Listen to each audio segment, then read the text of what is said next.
Things are gonna get crazy.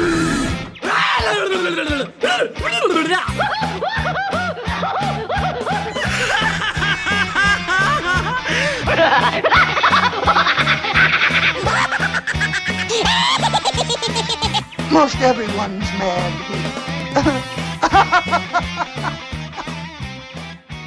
Hello, everybody, and welcome back to a special and different episode of AniMat's Crazy Cartoon Cast. Now, before I go and immediately jump into this episode, there are a few things that I would like to go and clarify, especially with the fact that I said that this is going to be a different episode.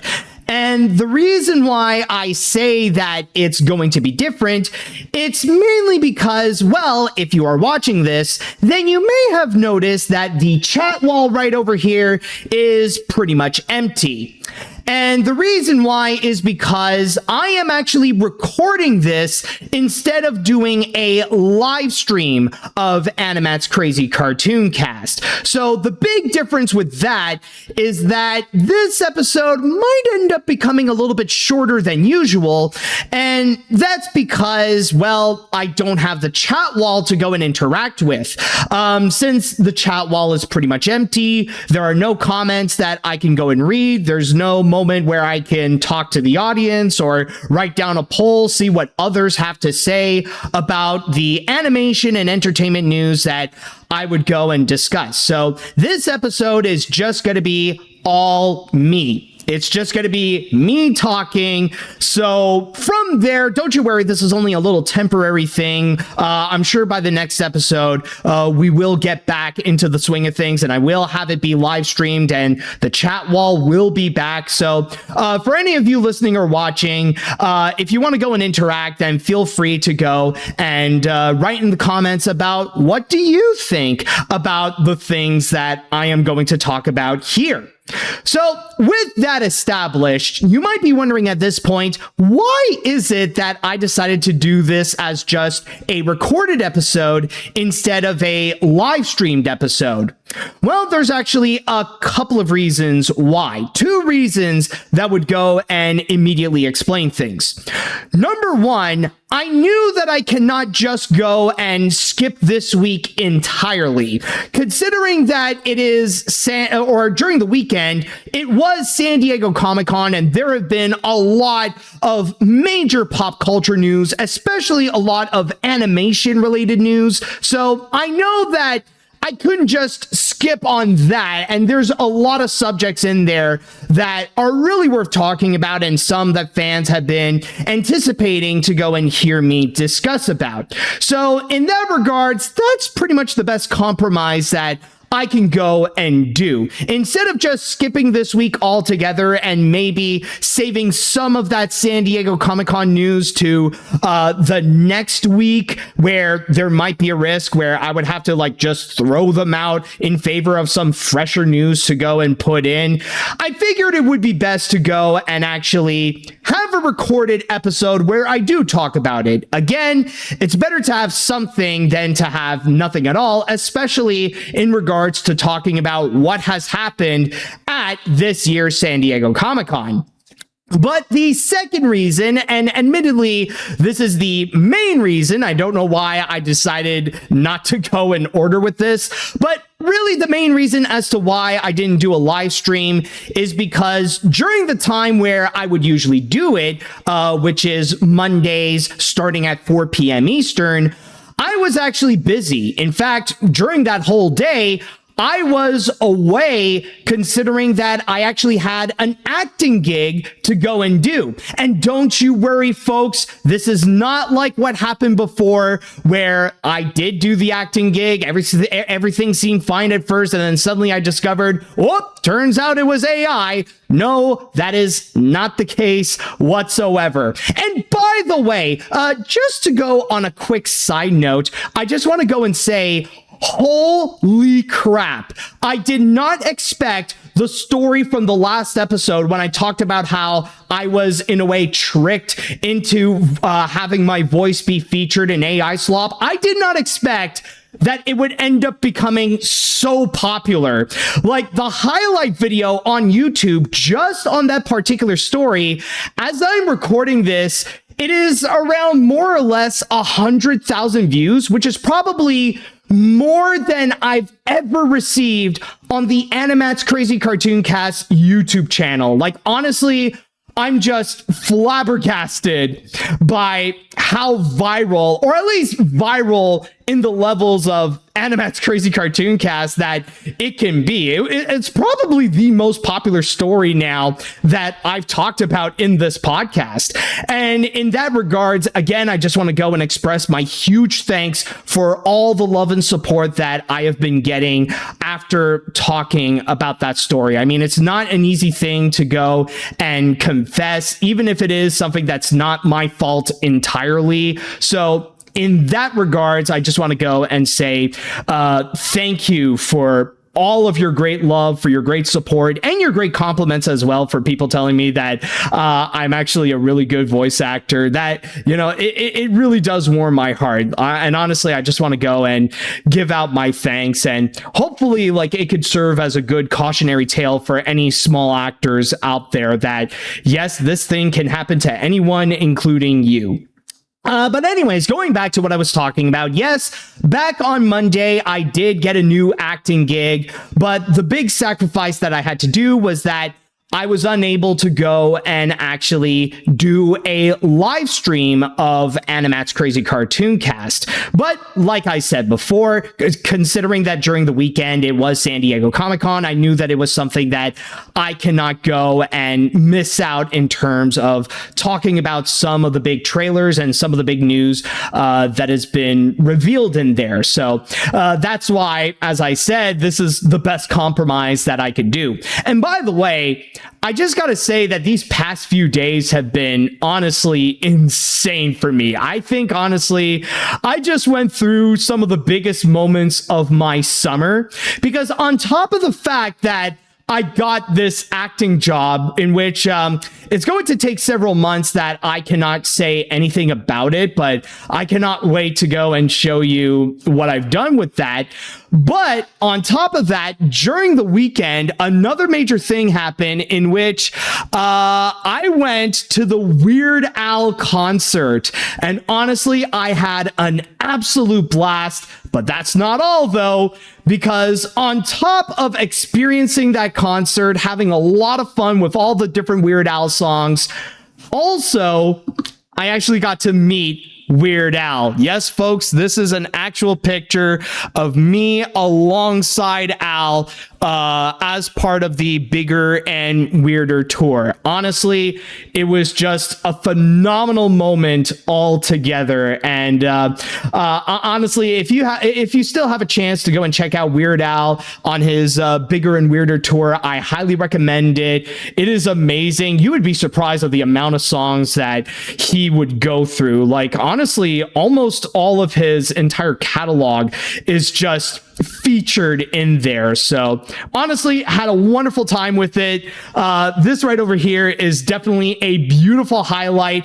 Al himself is such a really nice guy, and I feel very blessed to have met him. So overall, honestly, these past few days has just been absolutely phenomenal. But anyways, with all that said and done, it is now time that we can actually get into this episode. And I guess in a way we could call this a very special San Diego Comic-Con episode, considering that most of the things that I will be discussing here is from San Diego Comic-Con. So with all that said, I believe it is now time that we shall go and get things started. And for our first story that we have here, actually, not just the first story, actually the first several stories. I would even say that the majority of this is actually going to be covering trailers. Since, of course, with San Diego Comic-Con, there is a bunch of major trailers that have been released. And with this first one that I have you here, this is actually going to be related to Avatar: The Last Airbender, especially when during the weekend, things have really kicked off for the comeback of the franchise, especially with the release of the new movie, Avatar Aang: The Last Airbender. And from there, with the release of Avatar Aang, there is also anticipation for another Avatar-related project, one in which that will begin a brand new chapter that fans have been highly anticipating to see what more is happening in the Four Nations, especially after the events of The Legend of Korra. Well, if you're wondering what has been going on, well, we did actually get our first major taste of what's going to be in store here.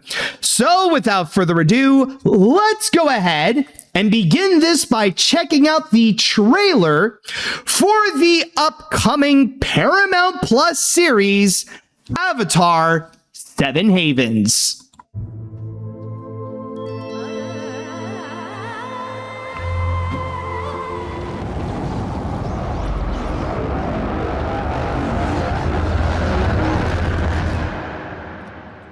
And that was Avatar: Seven Havens, to which the series is going to be coming out on Paramount Plus on October 9th. And one thing that I gotta say that I feel like is very interesting is actually in regards to the release date, since, like I just said, the series is now officially scheduled for October 9th. And I feel like now, honestly, it makes a lot of sense in terms of why Paramount decided to go and switch things up in terms of the release date with its Avatar stuff. Now it's starting to become understandable as to why Avatar Aang ended up becoming released much sooner than expected, where instead of being in October, it would be coming out immediately during the weekend. Like, in fact, it came out less than 2 weeks after the first trailer actually came out. And I'll even say right now, I had a bit of a discussion with my friends because we're all major Avatar: The Last Airbender fans. And I did notice that with the release, with the way that Seven Havens came out on October 9th, and that we just got Avatar Aang: The Last Airbender, now it makes a lot of sense in terms of Paramount's strategy with what they want to do with the franchise. And that's basically to maintain subscribers. That basically their big plan is that I'm sure, or well, maybe not I'm sure, but like, I wouldn't be surprised if I heard that both Avatar Aang and Seven Havens would have been released on the same day, specifically on October 9th, especially when with Avatar Aang, that was the original release date. It was supposed to come out on October 9th. But the thing is, if they would go and release all of them at once, then it would immediately run the risk that people would just go and dine and dash. That basically they're going to go and subscribe to Paramount Plus, consume Avatar Aang and consume Seven Havens, and then they would just go and immediately leave. And I have mentioned this before in a previous episode, recently, in fact, that this is a major problem when it comes to streaming services, is that all of them, even the big ones like with Netflix and Disney Plus, they're having a hard time to retain their subscribers. And I can imagine that this is a critical issue for Paramount. So they don't want that at all. So that's why they want to go and sparse it out so that in each season, and I don't mean like a season of the show, I mean like during the each of the seasons, they would go and release something new from Avatar, where now we're in the summer, so that's the time they would go and put out Avatar Aang. And then we wait several months, and then during the fall, we would get Avatar Seven Havens. So it's basically a strategy so that people could stay subscribed to Paramount Plus if they want to go and have more of their new Avatar stuff. Now, is this going to be a strategy that can actually work? Honestly, only time could tell. I mean, I'll even say right now, it's not going to immediately go and fully convince me to go and subscribe to Paramount Plus. I'm just saying.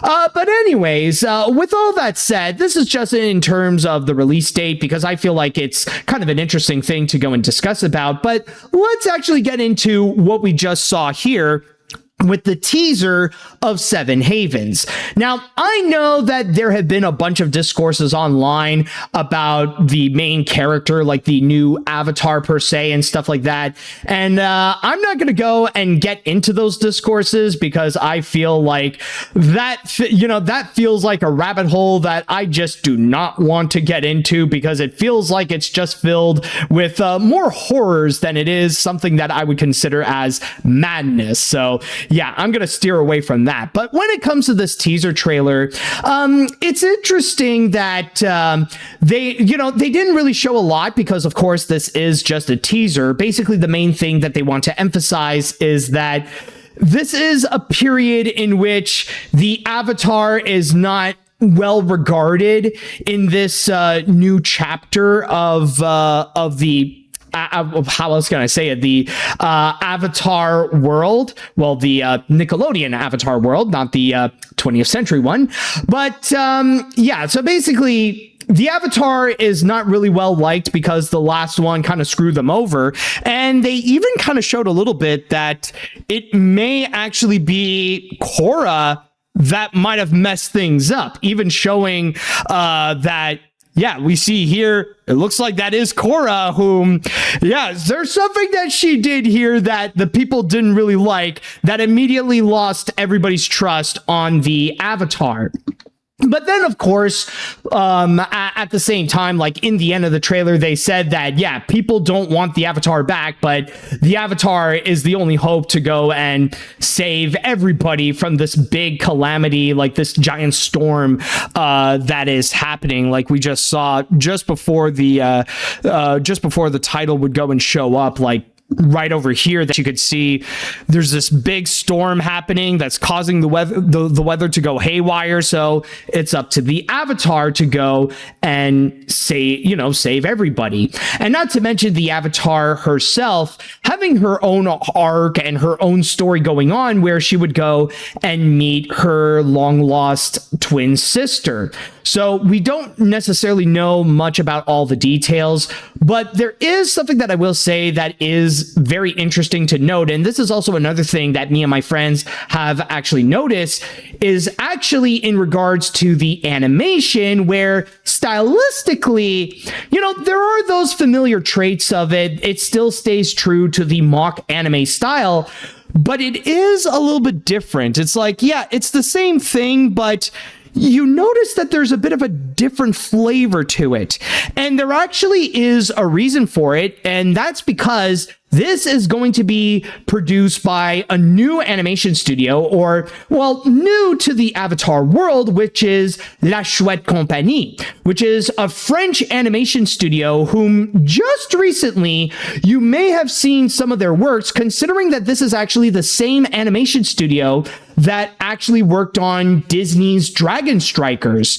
And you could actually tell a lot of the parallels in terms of that mock anime style that they would go and deliver, like from what we have seen with Dragon Strikers. We also see a little bit here with Seven Havens, especially when it comes to the action. You see, like, like it's still staying true to making it fast paced, to really go crazy with the elements and stuff like that. So you do get a bit of that familiarity, but at the same time, you also got a new style that is showing a different look with how they would go and execute the action, which honestly, I find that it is still very promising. It actually still looks pretty cool with what they are delivering. And not to mention that with this teaser trailer, there are still a lot of elements that are a mystery, of course. Like, especially the big thing is in regards to what the fridge is going on with this ending right over here.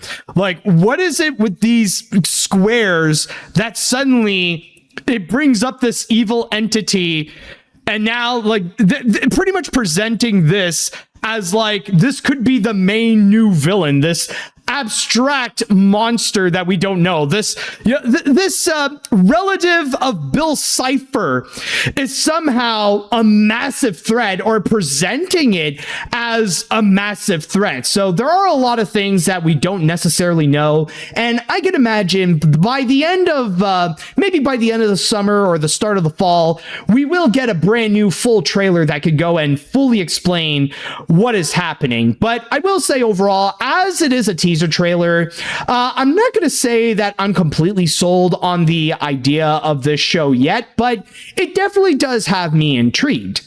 Especially when some of the core components, like especially with the animation, while it is still new, it still looks really good regardless. Like it still has like that element where it's both fresh and familiar, where yes, it is a new style for the franchise, but there is still a component that still feels like we are watching an Avatar series. So already I could tell that the animation is a really nice job that they have done in there.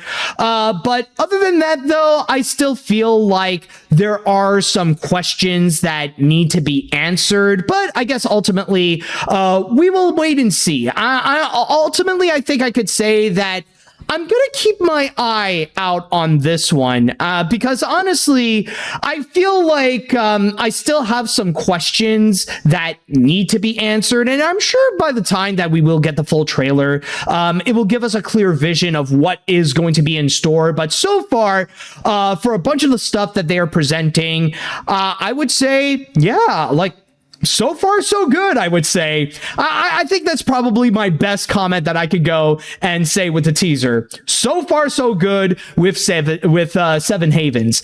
And if you are excited to go and check out Seven Havens, then keep in mind that the series is going to be coming out on Paramount Plus on October 9th. And with that said, we're going to go on to our first break. And when we do come back, we are going to go and check out another trailer, but this is not going to be the first trailer. This is not going to be the teaser trailer. This is actually going to be the final trailer of one of the most anticipated movies for animation fans. So stay tuned after this. Welcome back. Now, on our next story, we are actually going to go and check out what is called the final trailer.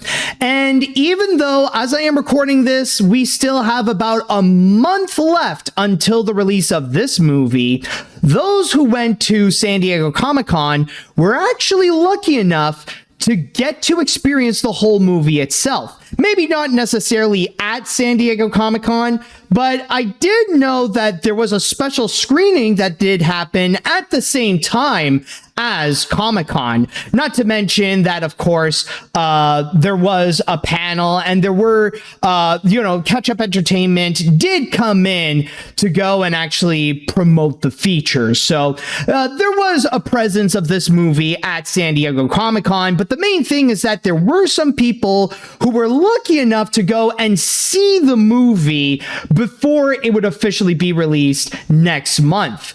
But don't you worry, folks. For anybody who was not at San Diego Comic-Con or near the area where they did have that special screening, they did provide the public with one more new trailer to go and give us a highlight of what is going to be in store with this movie. So without further ado, let's go ahead and check out the trailer, or the final trailer, for the upcoming Ketchup Entertainment movie, Coyote versus ACME.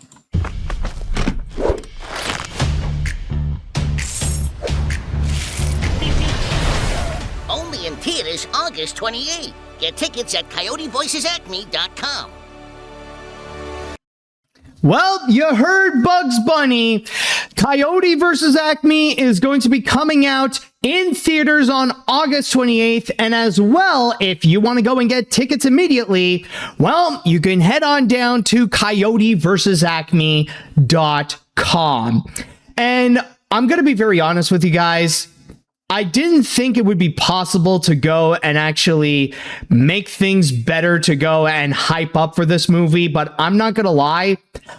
I think this is honestly the best trailer of Coyote versus Acme yet. This one honestly really emphasizes so much about what I am hoping for, what I am excited for, and what I want to see in this Coyote versus Acme movie. Now, first and foremost, I might as well get my one criticism out of the way first, just to get that out of the way. And this is something like I've mentioned in my previous talk with the last trailer of Coyote versus Acme, and that is in regards to the CG. Again, I'm still not really a big fan with the use of the CG in here. I mean, there are some times where it doesn't look bad per se, and there are moments where we see some of the poses where the Coyote himself would go and do, and it actually doesn't look bad. Like, a great example is right over here.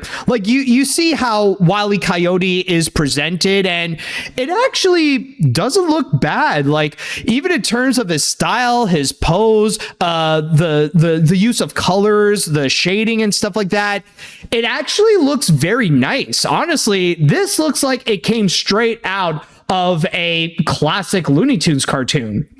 But then at the same time, however, there are some moments where the designs cannot hide that it is CG, and it does ultimately look weak as a result. There's even a moment where we see like a bunch of the characters all together. Like, if we can go and, like right over here, I don't know. There's a lot of it. Like, there are some that don't look bad. Like, Daffy is fine, but then like you got the other ducks over here that kind of look off. Even Gossamer, I don't know, kind of looks questionable. And then you also got the Coyote that it's too obvious that it makes him look, it makes these characters sometimes look like basic CG models that you would expect out of like either a GameCube or a PS2 game. So in terms of the CG itself, I'm not really that big of a fan of. But with that said, however, that's my only criticism, and that is just a minor aspect compared to everything else. Like, I'll even say, like, as an upside to the visuals, I'll say that the character animation is still fantastic. Like, this is still something that, even though it may not look great all the time, there are some parts where you could tell that the animators still did their best to make this still look a lot of fun and still stay true to the classic Looney Tunes style. Not to mention that we also had a bunch of moments where we also had 2D animation, such as the case right here with Porky Pig, where you are going to get a few characters where they are actually going to be 2D animated. So I'm sure there are going to be some surprises in terms of what the visuals can go and pull out. Maybe some that are going to be great, maybe some that are not so great, but I could still tell where even with some limitations, there's still a lot of good work that is put into this. But what I do love, however, is that shockingly enough, this actually has a lot of heart. And in a way, from what they are presenting in this final trailer, is that this honestly feels a lot more like a character study on Wile E. Coyote, basically going deep into what is it that we enjoy about watching these cartoons, and why is it that we like to watch Wile E. Coyote, not just in terms of seeing him as a villain constantly chasing after the Roadrunner, but at the same time, why is it that we also admire the Coyote also? Like, we even got a like, honestly, the one thing that really turned around in terms of my perspective. Like, see, you know, like, not to say that I didn't like it before, but like gave me more admiration of this movie, at least from the trailers, from what they are showing, is actually this part right here. It's like immediately when you hear Foghorn Leghorn. Like, let's have a listen again. For decades, is there anyone in the whole world who cares what happened to the coyote at all?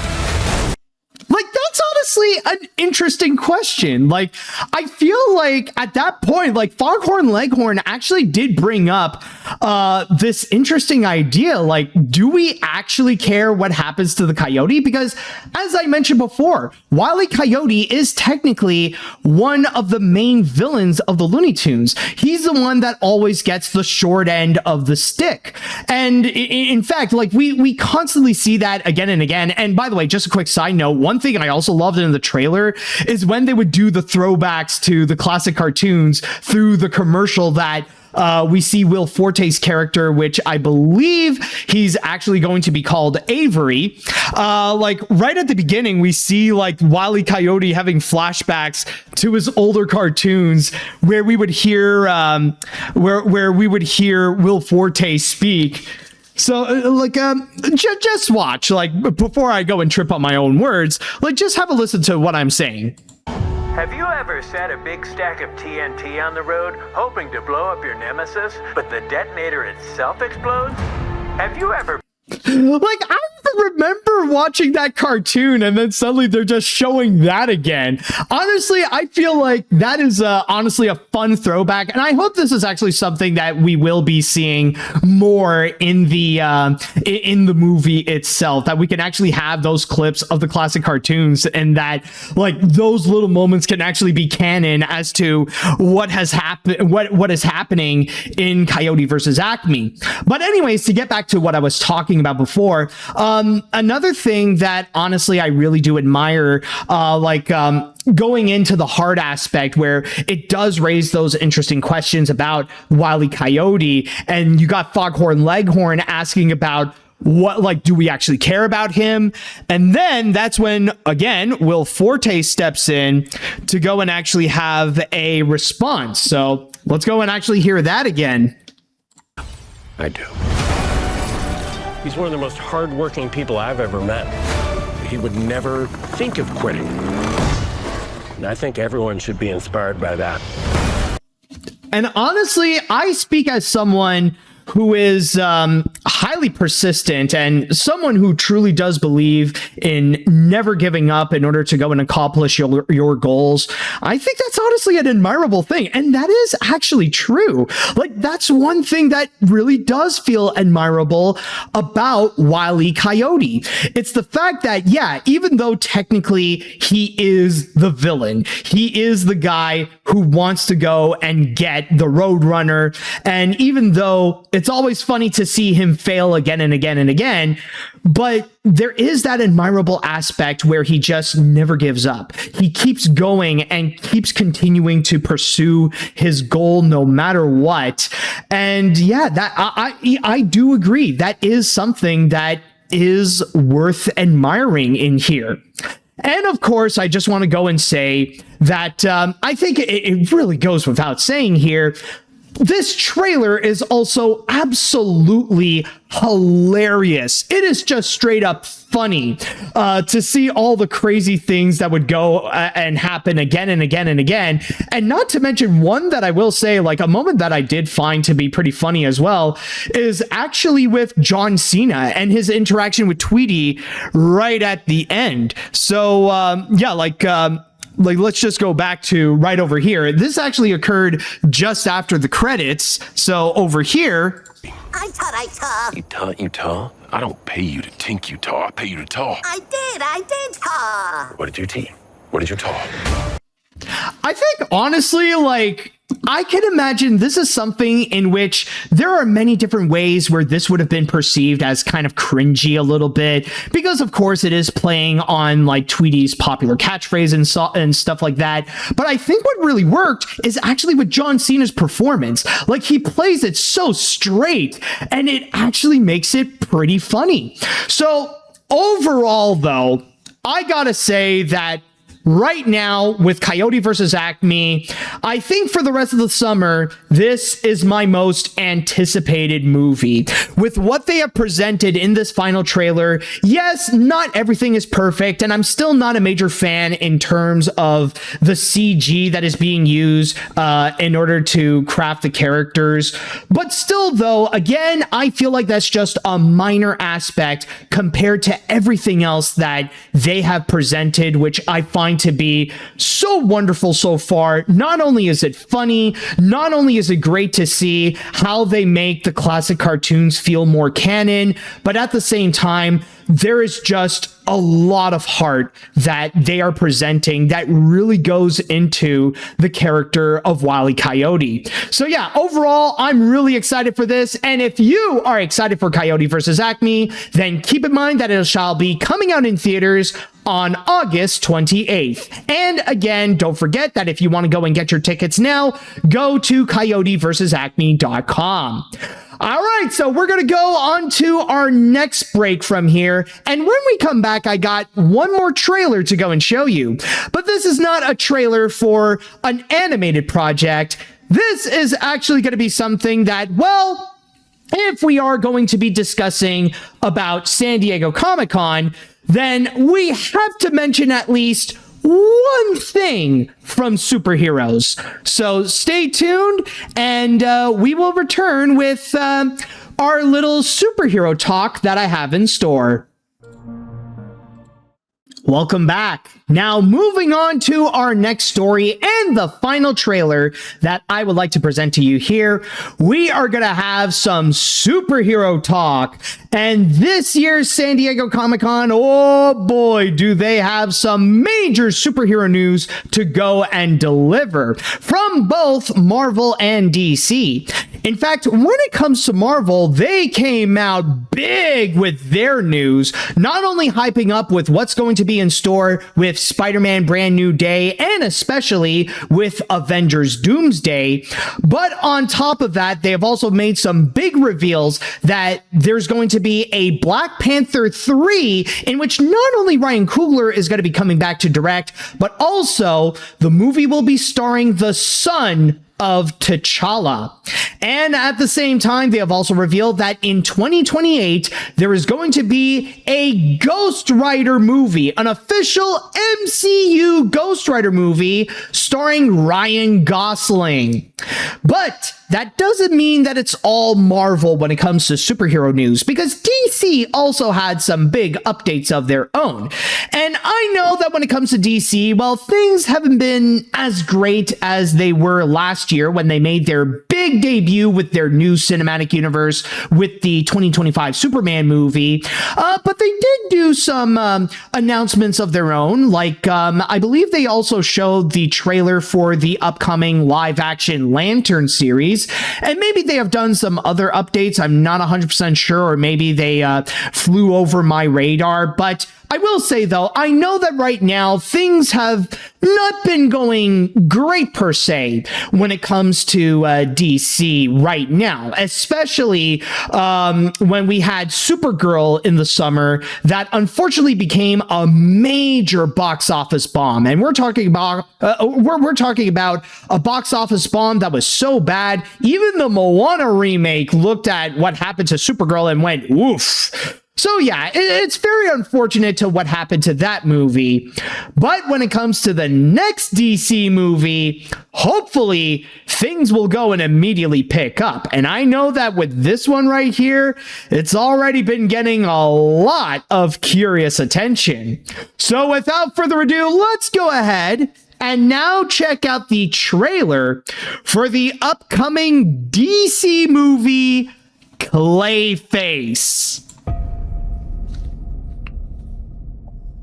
Show me.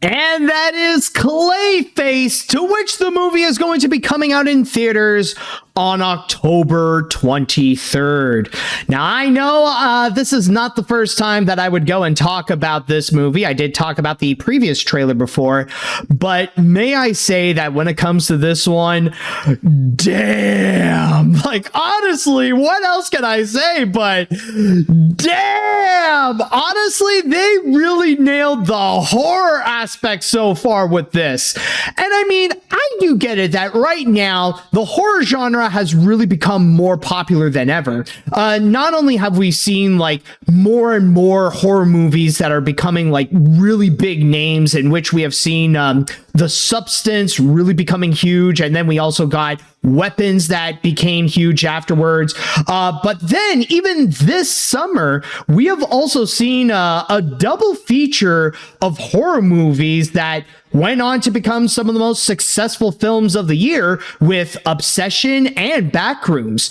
And I mean, maybe this is not the first time that I or anyone else has done this comparison, but from what we have seen with Clayface, there are some things that do feel like they are reminiscent to The Substance, in which we are taking a look at a star who wants to go and recapture their beautiful looks again, but things go horribly wrong, and then we see some aspects of body horror that is featured.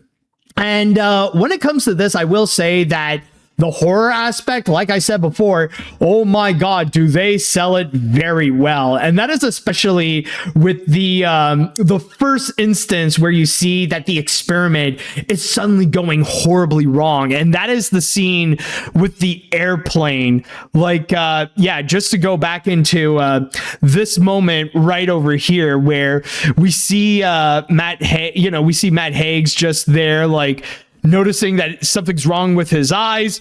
So then he brings out the scissors. And it's at this point where I'm like, oh no, I remember the first time I saw it. Like, I think I actually exclaimed out like, no, oh man, like, you know that the body horror is going to be coming. You know, there's going to be some freaky mutilations that are going to go and occur. Even if now his body is entirely made out of clay, even if now Matt Haig's, and by the way, just want to go and like quickly correct myself before I get any comments of people saying like, no, that's not his name. Like, I know they featured his I know they featured his name like in magazines that they presented, like where the fridge is it? Oh, yes. Oh, okay. So I did get it wrong. I do apologize. It's not Matt Haig's, it's Matt Hagen. Okay, I was just one letter off. Okay, but yeah, like basically this is just to go and say that with Matt Hagen and with his body horror that's going to be coming up, you know there's going to be a lot of it that's going to be freaky. Again, even though he's now made of clay, he's pretty much a human Gumby. He will learn that it's not as great as he would want it to be. Now, like, we do see the consequences of his side effects. Again, this is this is another thing that I feel like it is quite reminiscent to The Substance, in which we got a star that wants to reclaim their good looks back, and they're trying a new experiment, but then they learn the hard way that a lot of the experiment is going to go horribly wrong.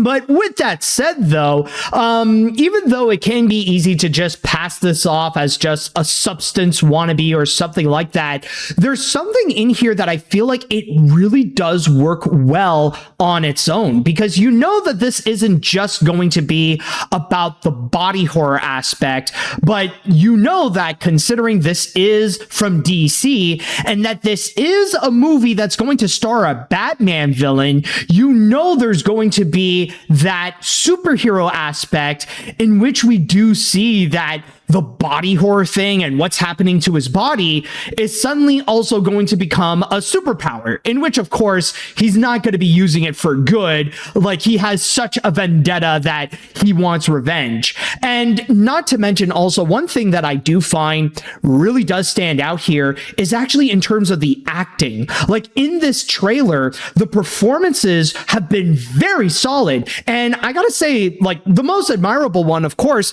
has to be from Tom Rice Rice Harries playing as Matt Hagen.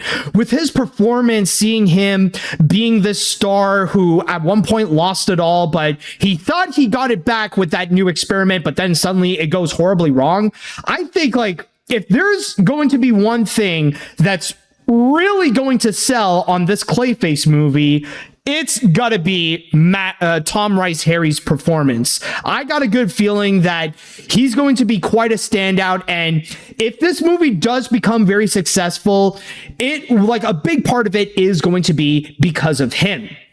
But to go back to what I was talking about before with the superhero aspect, that's one thing I find to be very clever about this trailer in particular, because it does emphasize a lot on the horror aspect, but we only got a very tiny taste of how we are going to see Matt Hagen use his powers for evil when he ultimately becomes Clayface. And that's only like right at the end, especially after when he talked about the fact that he wants revenge, where he has such a negative outlook on the world that the people he loved betrayed him, the justice didn't help him at all. So now he's just constantly mad. And not to mention, there is kind of like a fun little twist, or I don't know if I could say fun, I would say more of a clever twist, that his body basically becomes very unstable if he becomes angry. But the problem is that, well, Matt Hagen has now become a very angry individual. So you can imagine that,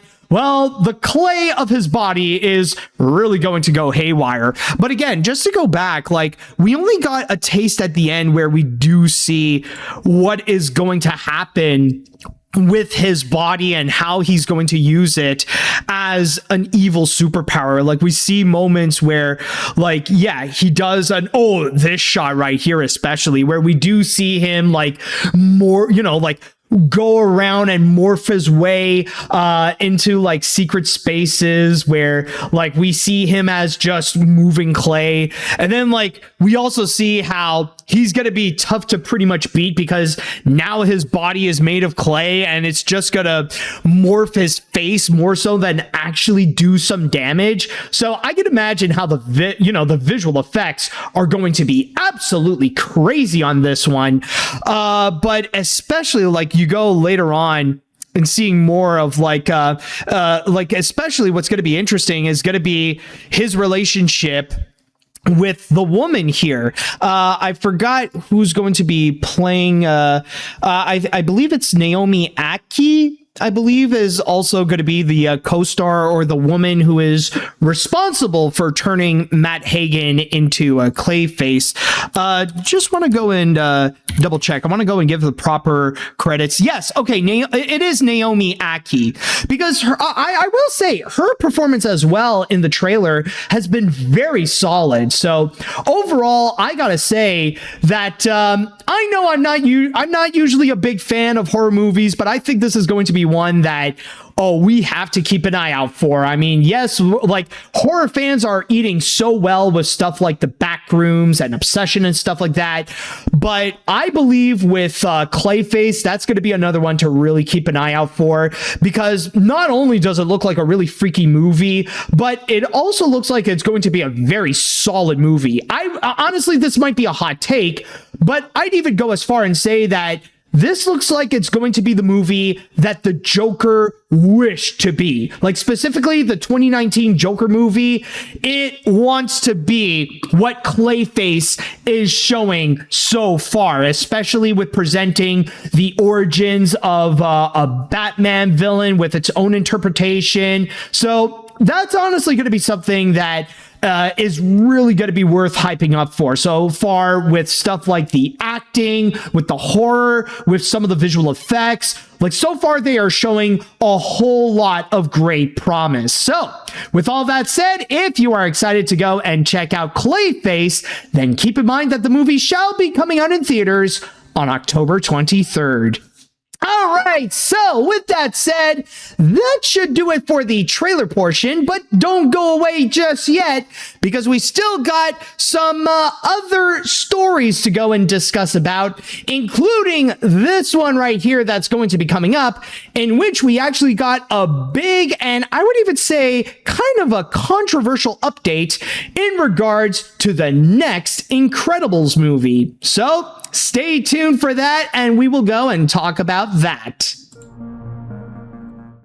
Welcome back.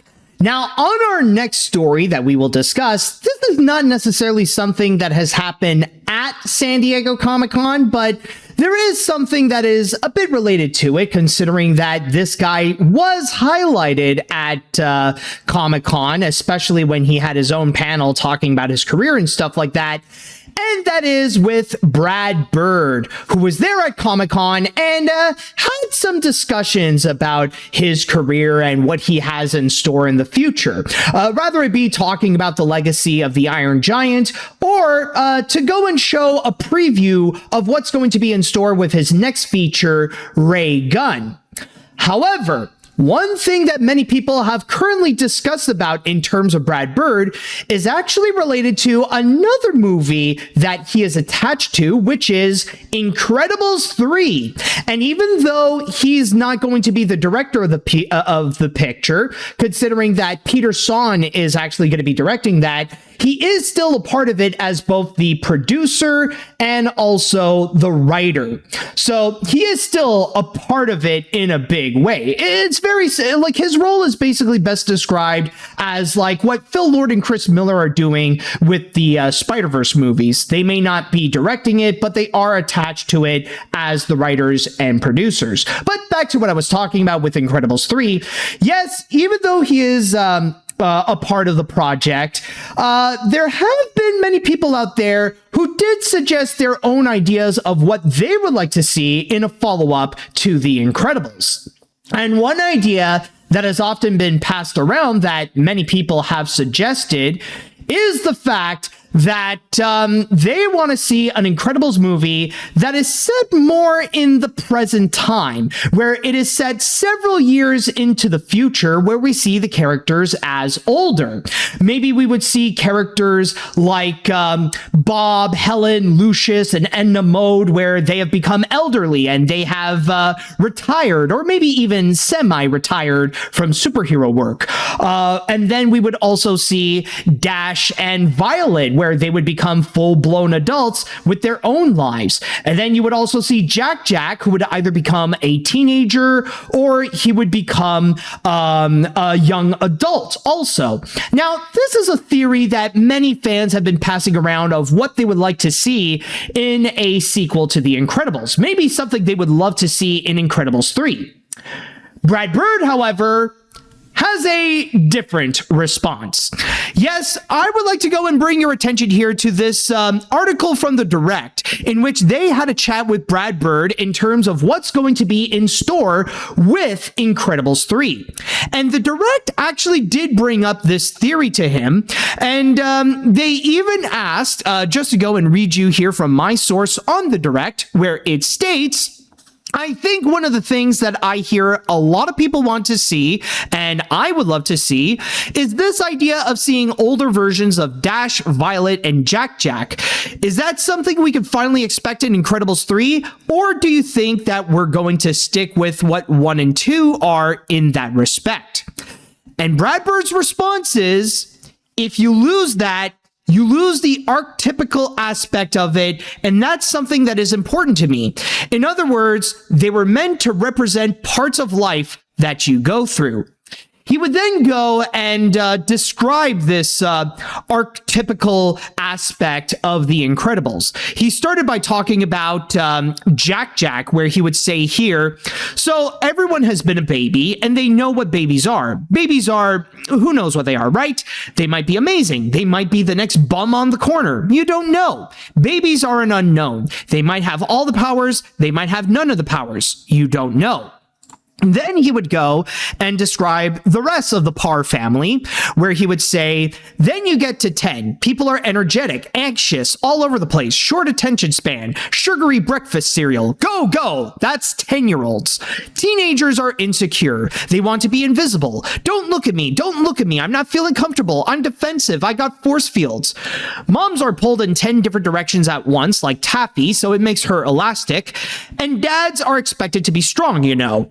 So basically describing like how Brad Bird took the family archetype and just put them all together in the form of superheroes with The Incredibles. He would then go and say this. And so those are family archetypes, and aging them up doesn't help that at all. People just keep thinking that aging them up is going to make them somehow hipper or cooler and more like them. And it's like, no. It won't.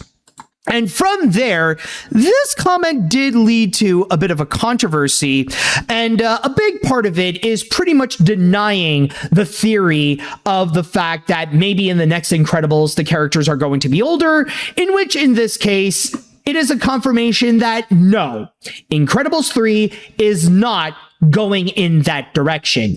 And I know there's been a lot of discussions in terms of that aspect, in terms of the idea of making a follow-up where the characters would become older, and people have debated if it would be a good idea or not in order to do so with The Incredibles. And I want to go and start things off with a pretty hot take on this. If I can go and express my opinion here, honestly, if the filmmaker does not want to go and age up the characters for whatever follow-up they would go and do, I think that is perfectly fine. Honestly, I think it's actually okay as long as they could go and have a good idea to go and help back it up, to go and keep those characters at a young age. Now, I will say that I do understand the appeal when it comes to aging up these characters. I do understand why it can actually seem pretty cool, especially when, as we grow older, these characters as well can also become older.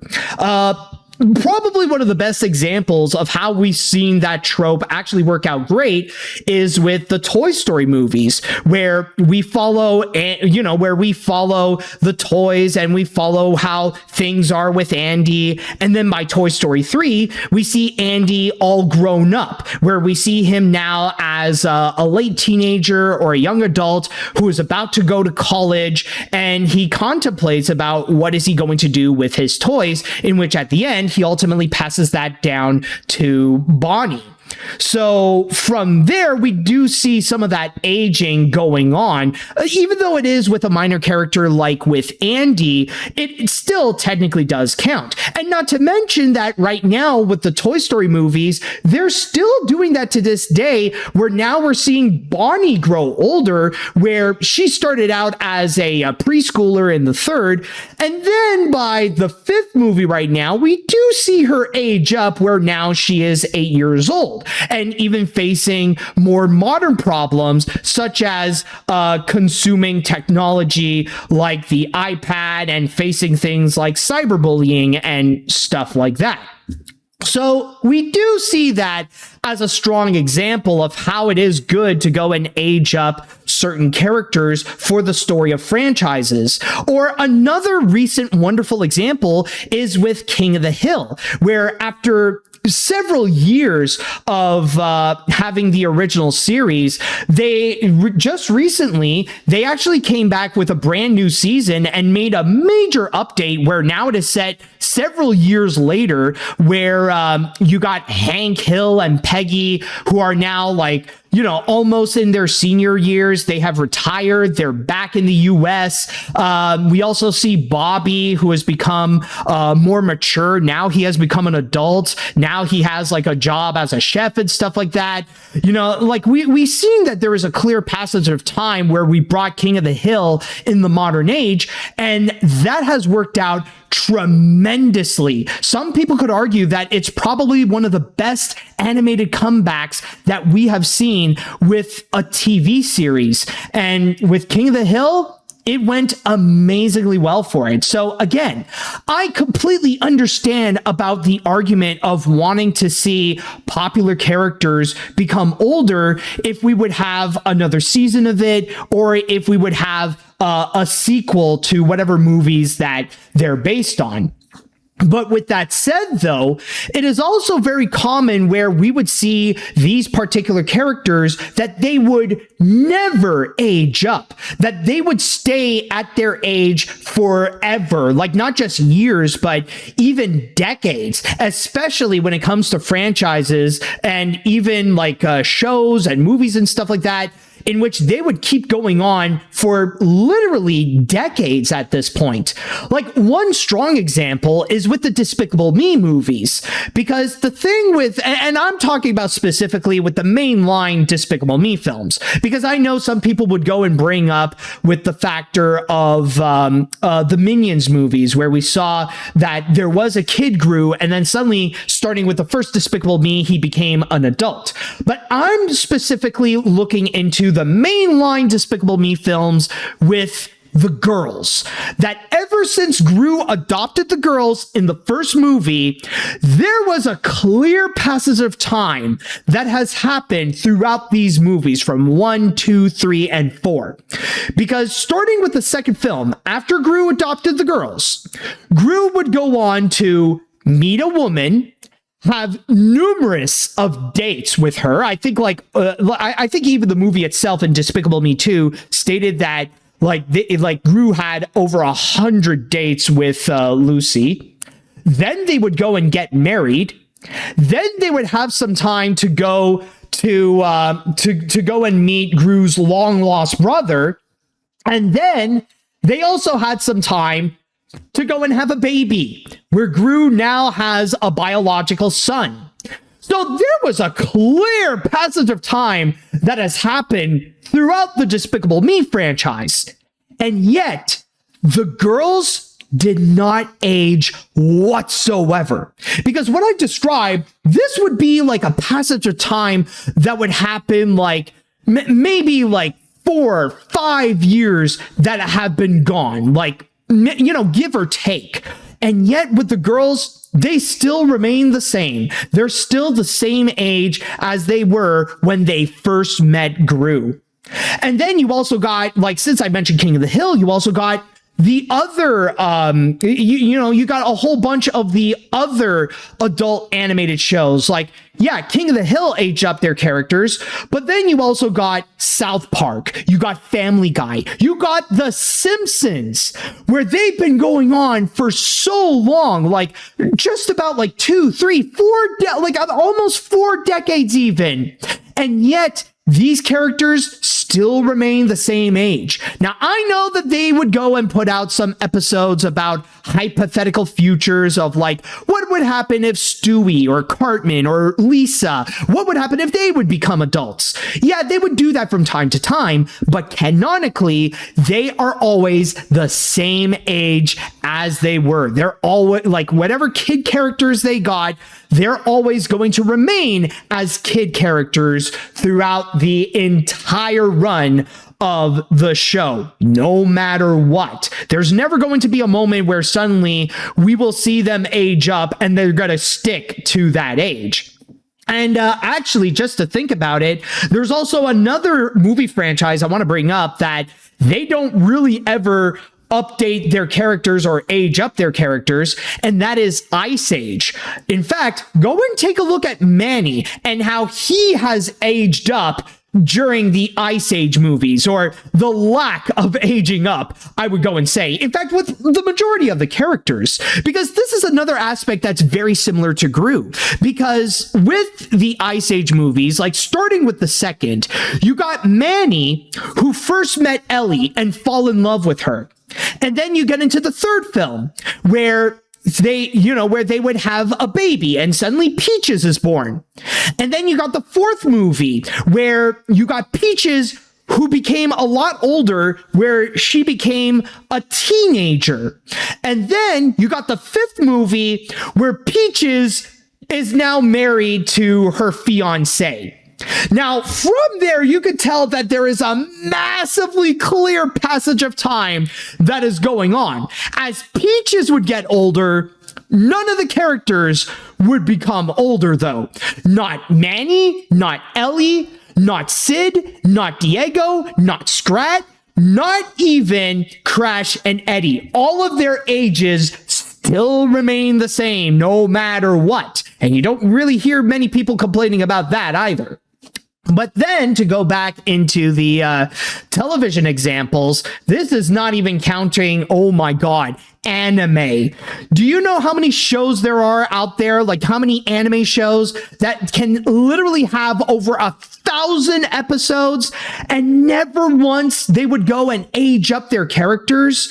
Like there are some characters out there, like their legacy would last for like decades, but they would still remain the same age. I mean, how many jokes have we heard about Ash Ketchum from Pokemon forever remaining 10 years old, and yet has spent so many more years, so many more decades trying to go and become a Pokemon master, collecting countless of gyms in numerous, or countless of badges in numerous of gyms, and going into several different Pokemon leagues. Do you know how many times that we have heard about that joke, and down to the point where it just becomes a repetitive meme again and again and again? Like, what I'm trying to say ultimately here is that when it comes to the idea of aging characters, yes, there are some that do show that it could be a good idea, but it's also a very common practice where we keep the age of the characters for many years, that they just don't age up. And it doesn't have to be that much of an issue as long as they could go and present some good ideas of what they can do to talk about these characters facing some current problems, or how is it that in their age they would go and face this, rather it be what if a 10-year-old would go and face this kind of problem in the 90s, and then you would also have like a new fresh idea that could be good about what if a 10-year-old could go and face these kind of problems in the 2020s. And that is something that the Simpsons have gone and done again and again and again. So there are ways that even if you don't age up the characters, as long as you have a good idea that can go and back up on it, it can actually work out well. Now, with that said, though, this doesn't necessarily mean I am fully on the side of Brad Bird here when talking about The Incredibles. Now, if Brad Bird doesn't want to go and age up the characters, if he wants to keep Dash and Violet as kids and Jack as a baby, honestly, that's perfectly fine. But what I believe where he screwed up here is honestly his last comment. It's the last one here where he would say, people just keep thinking that aging them up is going to make them somehow hipper and cooler or more like them. And it's like, no, it won't. At that point, honestly, I feel like Brad Bird is just being so condescending with that comment. Like, it's not enough to go and reject the idea, but I feel like he's just going out of his way to go and say, that idea is stupid, and I think you're stupid for thinking that. And at that point, of course, you're really going to be losing people right there. And I mean, it's already bad enough that Brad Bird, like, there was also another recent interview. I don't know if I've mentioned this in the podcast. Maybe I did. But there was a recent interview that Brad Bird has done in which he got called out over the fact that he is still collaborating with John Lasseter, despite knowing about the allegations of how John would go and treat women. And my God, did he try to dodge that? Like, honestly, he was stretching his way out of answering that question more than Elastigirl. Like, it really was that bad. So in that regards, I feel like the more Brad Bird would talk, the more it just makes himself look even worse. So honestly, I completely understand why people are upset with Brad Bird's answer, because yeah, he kind of sounds a bit like a douche when he would go and respond to it. There are many ways that you could go and answer that and actually make it sound good. Like, Brad Bird would have just gone on to go and say like, oh, well, I don't think it would go and work with this idea in particular. Or, like, honestly, if he didn't go and add that last comment there, like, if he would just go and have his explanation about the archetypical aspects of the Parr family, that probably would have been fine.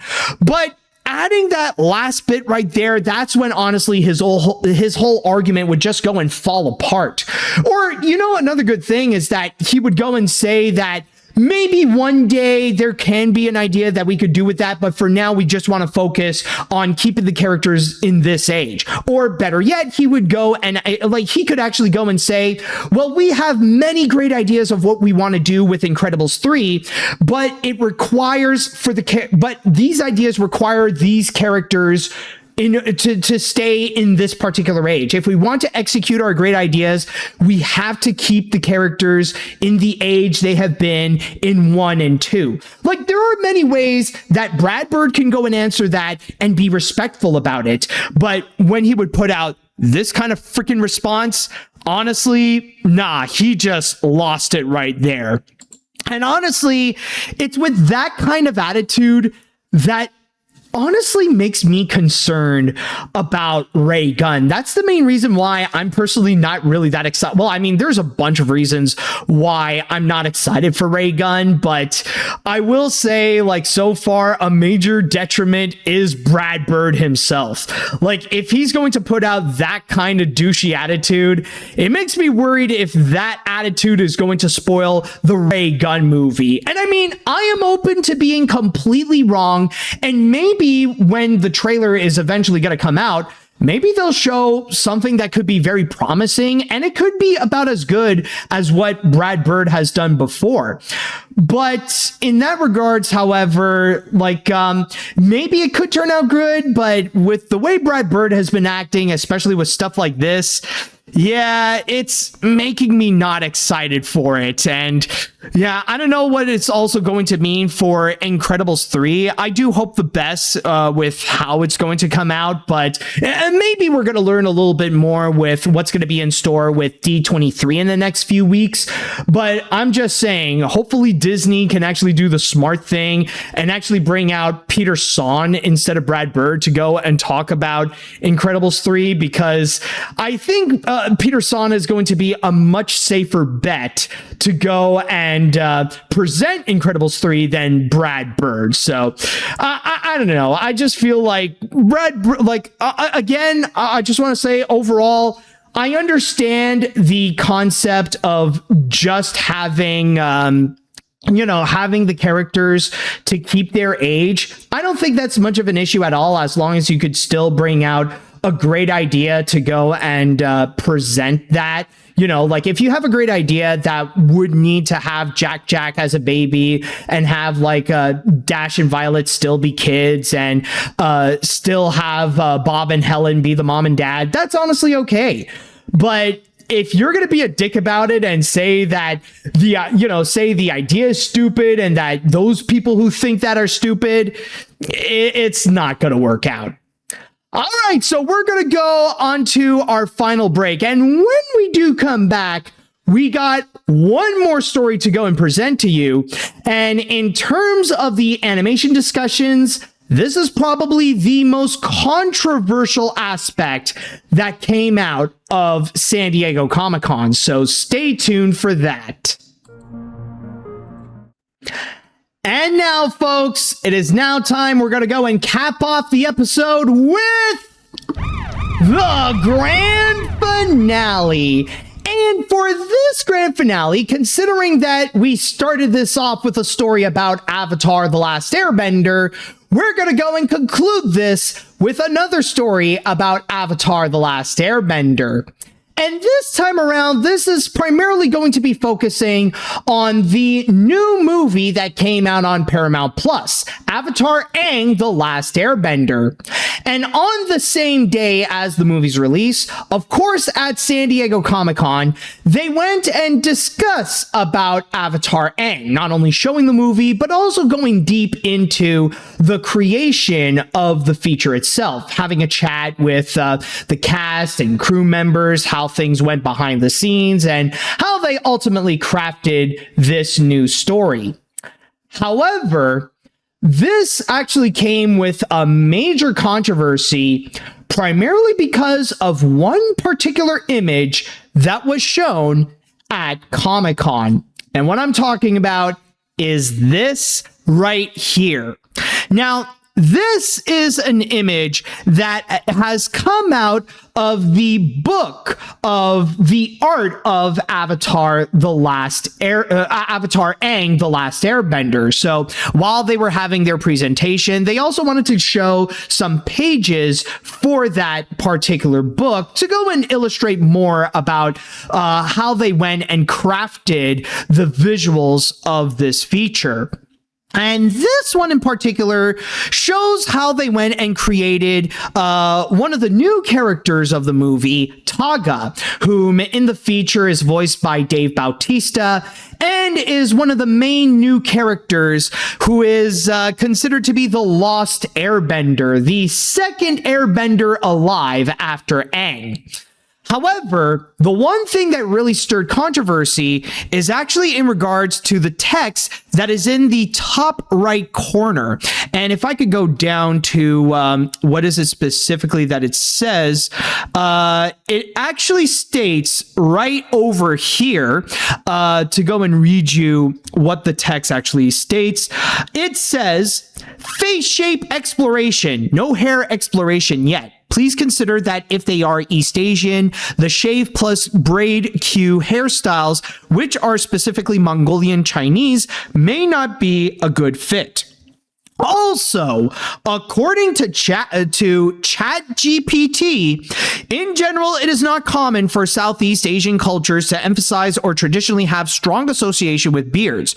Traditionally valued a clean-shaven appearance or minimal facial hair grooming. Now, at that point, that's when a lot of fans have noticed this and they went, I'm sorry, what did you just say?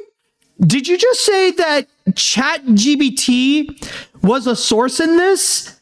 Did they use ChatGPT in order to create Avatar Aang, The Last Airbender? And that's where we see the backlash and the anger and the outrage over the fact that at one point during the production of Avatar Aang, The Last Airbender, it used ChatGPT. And from there, that's where you saw many people have pretty much highlighted that, well, AI was used in Avatar Aang. The movie is completely ruined. It is pretty much crap. And basically people just slamming and hating the feature, even to the point of calling it AI slop. However, after that controversy was ignited and spread like wildfire across social media, there was immediately a response coming from the people who did work on the feature. Most particularly, hold on, there we go. Okay. It had an error at first, but it just needed a bit of a reload. There was one person who did work in the movie, specifically a user by the name of Katsai, and she actually wrote, I have no clue why it was on that slide or who put it there, and every member of the crew I worked with is 100% against AI. Every aspect of the animation is handcrafted by real artists, and I hope that people don't use this slide as a reason to detract from how much love and labor went into the film. And she was not the only one that has addressed this issue. In fact, several people in the production did highlight that there was no actual AI used in the movie itself and that the team behind it is fully against AI. In fact, this article on Gizmodo actually did share more about who else has actually called out the claims and said that it is not true. Another one is actually a compositing supervisor at Paramount, Dale Drummond, also commented, reading from my source here on Gizmodo, that Dale guaranteed that AI has not touched a single pixel in the film. It was not used at all in visual development. The art book was outsourced. Another person commented was Jake Panion, who was a production designer, and he said that he speculated that very early on, a character artist may have tried it for background research. To the best of his knowledge, that would have been the only incident in which this occurred, but like Drummond and Sy, he emphasized absolutely no artwork on this movie was AI generated, and all the art was done by hand. As the AI movement gained momentum, we took a stance and saw ourselves as standing against it in the most opposite way possible. Everything in this movie is carefully and aggressively hand done by talented and amazing humans. And on top of that, we even received a comment from the CEO of one of the studios that worked on the animation of Avatar Aang, which is Barbara Steffen, in which she put out a comment here by saying, the precision of artistry and animation in every frame should be celebrated. It is the result of incredible collaboration across every department and discipline, accumulating in a breathtaking masterpiece led by an exceptional creative leadership team. Flying Bark practices a traditionally influenced hand-drawn animation style, relying on industry software including Harmony, Maya, Houdini, and Nuke. Our talented artists produced everything for Aang in the studio using traditional methods. So this is pretty much the situation where we are unfortunately in now. Is that currently, with this whole controversy, the cartoon community is rather divided on this entire aspect, and you see a lot of different sides on where people are. On one hand, you got the people who do say that this does count as using AI, that literally any form of AI touching upon a production, regardless of no matter how small it may be, that still counts as using AI. And you will have those people who will go and approach that the same way that they would approach someone saying a slur or someone inappropriately touching someone else without their consent. So they would see that as a bad thing. Like just the fact alone that somehow in some way that ChatGPT would be used somewhere in the development of Avatar Aang, that means that AI was used in order to create Avatar Aang, The Last Airbender. But then on the other hand, you also got another group of people who say that, no, this is not true. To say that Avatar Aang, The Last Airbender used AI in the production would actually be considered misinformation, because there is nothing in terms of the actual creation of the movie itself where AI was actually involved at all. There was no AI that actually helped out in terms of writing the script. There is no AI used in order to craft the animation. So to say that there is AI in Avatar Aang would actually be considered misinformation. And I will say that on my part personally, I would categorize myself on the latter. I fully do believe what the artists are saying, that there is no actual AI in Avatar Aang, The Last Airbender. Now, does that necessarily mean that what we saw with the evidence saying that, oh, ChatGPT was used during the development at some point in Avatar Aang, The Last Airbender, is that misinformation? Probably not. But I would say that if you are going to go and accuse Avatar Aang for using AI to create the film, that I would consider that to be legit misinformation. Because in that regards, there are so many ways where you would go and actually take that and consider that to be false. Like, it would be too vague to the point that most of the answers related to that would not actually be true. Because like I just said, there was no AI at all that was used in the writing process, and there was no AI used in the animation process or in any of the other process like acting, the music, in editing, or anything like that whatsoever. There's none of that actual AI that was done in terms of actually crafting the movie itself. So yes, I would consider that as misinformation. And even if there there are people out there who would go out of their way in order to go and say that, well, technically, because it says that ChatGPT is involved, then that should count. That's not a lie. That's actually a real thing that had happened. Okay, now let's say theoretically that is actually true. Let's say hypothetically that technically this does count as using AI. But you have to keep in mind about the context of what this is. It's the fact that there may have been AI used by maybe just one person to go and do research in terms of developing the characters in the movie. And at that point, even if it does count, what's going to be the course of action? What should we do in order to go and respond to this? Are we going to go and completely boycott Avatar Aang altogether? Are we going to go and completely reject the film and just say that it's AI slop? Should we discourage people from watching Avatar Aang or consuming anything from Avatar The Last Airbender because now it's a product of AI and it's forever poisoned? No. I feel like, honestly, any of those types of activist style actions would honestly be going way too far. Honestly, they would be a bit too extreme, and not to mention that they would absolutely disregard the actual hard work that the animators did put into this movie. Like, it would, like, to go and say that this is just AI slop, despite the fact that everyone in the team is completely against AI and that they actually did put in hard work with their own hands in order to go and craft the movie.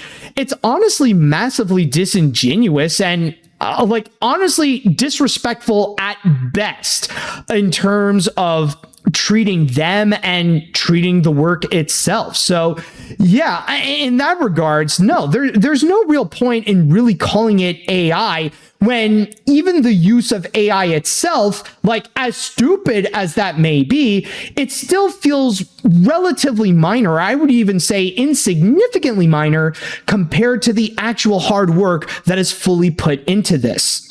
And this is why I feel like this actually highlights another major problem within the toxic side of the cartoon community. And that is in regards to when they would go and call out something as AI. Like, honestly, I feel like nowadays the AI accusations are increasingly becoming worse and worse because now it's becoming far more common where we see the fandom accuse something of being AI and it turns out to not be true at all. And I mean, it's not just with this one in particular, but we have also seen some recent ones happen where people would go and immediately say, that's AI, when it turns out the people behind the scenes have to really go out of their way to put out a clarification to go and say that it's not true whatsoever. In fact, we recently have seen this with Alvin and the Chipmunks, that recently they announced that there's going to be plans for a new reboot coming out, and they did put out a concept image of what Alvin could possibly look like. And from there, it resulted in massive backlash where people would go and immediately attack it and saying that, oh, the new Alvin show is going to have AI. Alvin and the Chipmunks is now going to be an AI series and stuff like that. And from there, one of the creators had to go out of their way to go and clarify that not only is there not AI used in that image, but that's not even going to be the final look of how the Chipmunks are going to be in that particular show. And it highlights a massive issue of how people are just shooting first and then asking questions later. But if you want a perfect example of continuous accusations of animation being used AI again and again, but it turns out to actually be false, it's not just with mainstream animated films. I mean, it's already bad enough that so many mainstream movies nowadays are being blindly accused of being AI, but it actually just turns out to be some angry, terminally online troll that just doesn't like the look of something. Basically saying, basically using AI as a new term for like garbage or something that they don't think is good or whatever. But if you want to see like the most accusations that ultimately turn out to be false, it's with Disney. Like, honestly, I feel like this is one of the major reasons why I'm not on board with the Disney hate trend. In fact, this is why I feel like nowadays the Disney hate trend has become just absolute cringe, and that the hate spawns out more slop than what Disney would go and regularly put out. Because the thing is that you'll see people immediately want to go and build up the hate on whatever movie that they would go and release nowadays, and even to the point of using AI to go and say that, oh, well, this thing is not good because Disney used AI on it, without any actual evidence to actually back up their claim. In fact, we've seen this, like, it's still happening to this day with people accusing Hex of using AI. And people are just so desperate now. Like, I know that there are things that we can legitimately go and criticize with Hex, with what we have seen so far with the teaser trailer and stuff like that. And I know so far it doesn't look like the most exciting animated movie that's going to be coming out.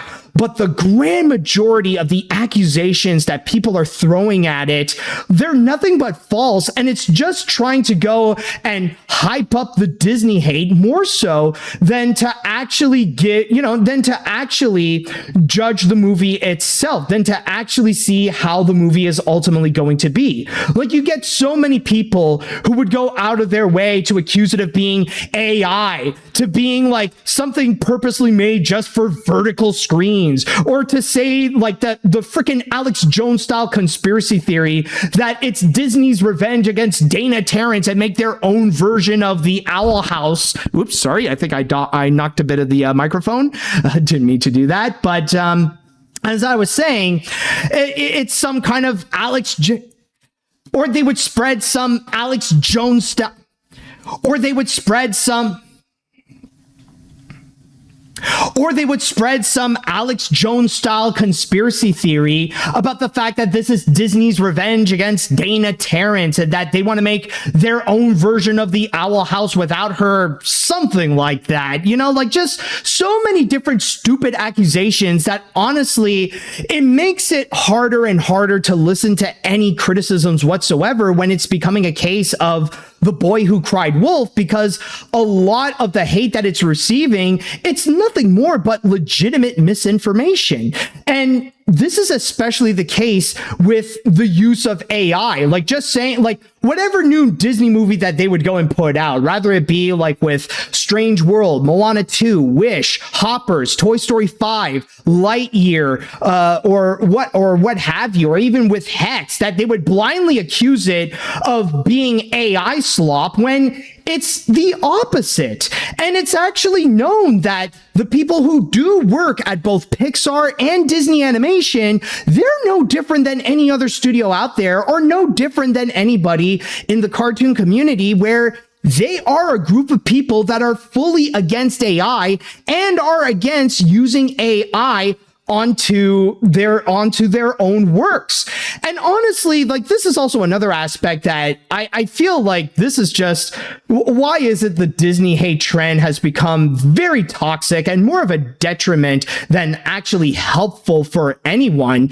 It's the fact that honestly, at this point, with all the misinformation people are desperately spreading towards the new films that Disney would go and make just to go and keep that hate bandwagon going, I am pretty convinced that there are at least some Disney haters out there that secretly wish that Disney would use AI on their movies, regardless if it's for their animated films or if it's for their live action remakes or what have you.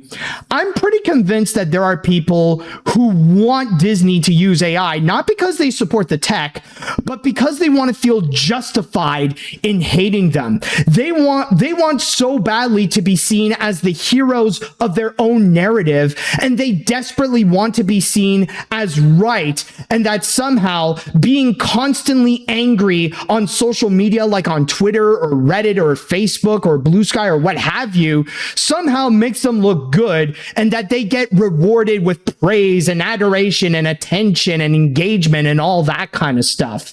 So that's why I feel like now more than ever, and I feel like with Hex, that is the absolute proof of it, that a lot of, like, most of the Disney hate nowadays, it's massive. It's massively disingenuous that now people are forcing themselves to go and really hate Disney to the point of using misinformation, like accusing them of using AI when it's not actually the case, or they don't even have proof of that. I'll even say the same thing with the Disney live action remakes. I mean, I am not a fan whatsoever, and I think the new Moana remake is absolute garbage. But to go and accuse that of being AI slop, honestly, it's disingenuous, and not to mention highly disrespectful towards the artists and animators who work on this. That, you know, they have spent years doing their best to create something enjoyable and something fun. And all that just to have some trolls online to just label that as slop, or to label that as something that it is not, which is AI. And to go back into what I was talking about before with the whole thing with Avatar Aang, I feel like, honestly, when we look back and see the big problem with how these accusations of something is AI, but it turns out to be false, like, this is further proving my point of what I talked about before when Avatar Aang was leaked, is that right now, the toxic side of the cartoon community, right now, they are so deep in their own populist mindset that they only care about one thing, and that is to have a common enemy. I mean, right now, the cartoon community status is pretty much in a critically bad state where I feel like the end of the cartoon community might be near, where it's no longer cool to be an animation fan at all, where they're just going to implode within because of that populist mindset, where the only thing nowadays that's holding them together is to have a common enemy. If they don't have a common enemy, then there's no point in keeping the cartoon community alive. And honestly, with what we have seen with Avatar Aang, this is a great example where their populist mindset of going against of having this narrative of the people, which are the fans, versus the corporate elite, which is the entity that they choose to hate. At that point, like, it's actually doing a lot more harm than good. That not only are they doing nothing towards the companies, but they end up actually hurting the creators, the animators. You know, they're going after them more. You know, they're undermining them, and they're constantly throwing them under the bus, whether it be intentionally or not. That they're just doing it for their own personal narrative, for their own personal cause of quote unquote saving animation. We have seen this with the leaks, where the Avatar Aang leak happened, and people would go and fully engage with it and don't actually care if this would end up hurting the animators in the process, because in their mind, they are doing this to fight against the enemy, which in that case was Paramount, because of their act of putting Avatar Aang on Paramount Plus instead of having it be fully released in theaters. And then we see this case right over here, where it's actually a pretty similar story, where now people are going against the movie, where there are some people who would go and attack Avatar Aang, and the main reason is because they want to go and attack the enemy, which is AI. And I believe the worst thing about it, like the worst part over the fact that people would keep going after whatever mainstream movie and accusing it of AI, and it turns out the allegations are false, the worst thing is that this is indirectly helping out AI, because everybody is so focused on whatever new mainstream thing is out there that AI can have an easy pass to go like right under their noses, go slither in without anyone noticing, and just put themselves in a spot where they won't go and actually find them. Like, AI can still continue to thrive as long as those who are against it keep going after the wrong targets again and again and again and again. And that's not even to go and mention that there's a lot of them that don't want to do anything in terms of the AI that's being implemented on social media. How many people are there who actually would go and actually quit Twitter because of Grok altogether? Not a lot, as you may think. In fact, there are even a lot of prominent animators who are fully against AI, but still use Twitter nonetheless. Like, they feel like with Twitter, well, there's nothing they can do about that AI thing, so they'll just go and continue enabling that one, which honestly ultimately makes it feel like the crusade against AI kind of feels pretty disingenuous. Like, if you think fighting against AI is going to help you get likes and retweets on Twitter and stuff like that, then it's hard to not look at it as performative and that you're doing it more for engagement than actually to have a moral stance against AI. So overall, with this entire situation, it just really makes it feel like an absolute mess. And it highlights that, honestly, if we properly want to go against AI, we should not go and be reactionary about it. We cannot go and immediately jump to conclusions, because that's actually going to do more harm than good. We cannot go and say like, oh, you know what? Well, that's going to be I think that thing is AI. Let's go and form a mob and go and attack it. No, that's not going to help out at all. We need to have critical thinking. We need to go and actually process what is actually going on, get the facts first, and then we can go and answer it. So in the case here with Avatar Aang, okay, so there is a page here from the art book of Avatar Aang, The Last Airbender, in which they say in one little part that they use ChatGPT as a source. Okay, now the answer is, at this point, who is the person that put ChatGPT as a source? Well, Gizmondo actually did put out a little bit of a clue into this, in which it actually... yes, it actually says right over here that a swift backlash soon followed against Avatar Aang, but then things got complicated. Some folks online did some digging for further context and learned that not only was the material in question from a presentation slide about Avatar Aang's upcoming art book, the person who wrote it wasn't involved with the film's production. Ramin Zahed, who previously written art books for Your Friendly Neighborhood Spider-Man and Dogman, isn't credited on the film's production on IMDb, and art books are often outsourced to people uninvolved with a project's development. So, if anything, the only person who would have true answers as to why ChatGPT was mentioned is Ramin Zahed. And by the way, this is not a call to go and harass Ramin. Okay, I'm not encouraging that whatsoever. All I'm saying is that Ramin is the one who has the answers, and hopefully he can go and clarify about that situation right there, because that obviously caused a massive mess that ultimately became a big detriment to the movie itself and also the artists behind the scenes. So the moral of this story here is that we need to step back from having that reactionary response. You are not going to go and solve problems by immediately being angry and desperately wanting to be right about something, all right? You're not going to save the world by continuously unleashing anger because of something that you don't like. We need to have a thought process about what actually happened, what's the context of it. Like, we need to have some information before actually putting out a proper response to this. And if not, then it's just going to cause a mess that ultimately, I'm just going to go and say right now, if you do care about animators behind the scenes, making false accusations about AI is actually going to hurt the people behind the scenes than actually do good.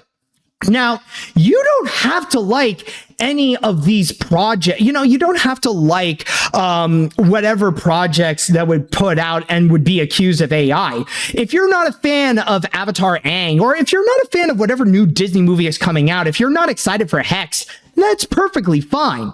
But to go out of your way and to just put down the something and literally using stuff like misinformation, just, disregarding it as slop, calling it AI and stuff like that, that is actually more hurtful towards the people who did work on it than actually the movie, than actually doing good to help save animation or to help save animators or anything like that. So honestly, we need to have a cooler head. Like, honestly, this is the moment where I gotta say that when it comes to like fandoms in general, of course, but especially with the cartoon community, they need to learn to control their temper. But and I say this because it is that kind of anger issues that they would keep on expressing on social media that's ultimately going to destroy themselves before they could go and destroy whatever they hate, whether it be Disney or AI or anything like that. So yeah, honestly, let's make sure that we don't accuse the wrong thing as AI, because false AI accusations not only hurt artists and animators, but they also help AI as well. And with that said, that should do it for today's episode of AniMat's Crazy Cartoon Cast. Thank you all so much for joining me on this, and don't you worry, by the next episode, I'll be sure to be back live so that we can also have the interaction with the chat wall. And if you guys enjoyed your time here on AniMat's Crazy Cartoon Cast, don't forget to go and subscribe to the AniMat's Crazy Cartoon Cast YouTube channel and the Animat Live Twitch channel. And if you are listening to me on whatever podcast service you're listening to, whether it be Spotify, Apple, Google, Amazon, and many, many more, don't forget to go and follow me there too.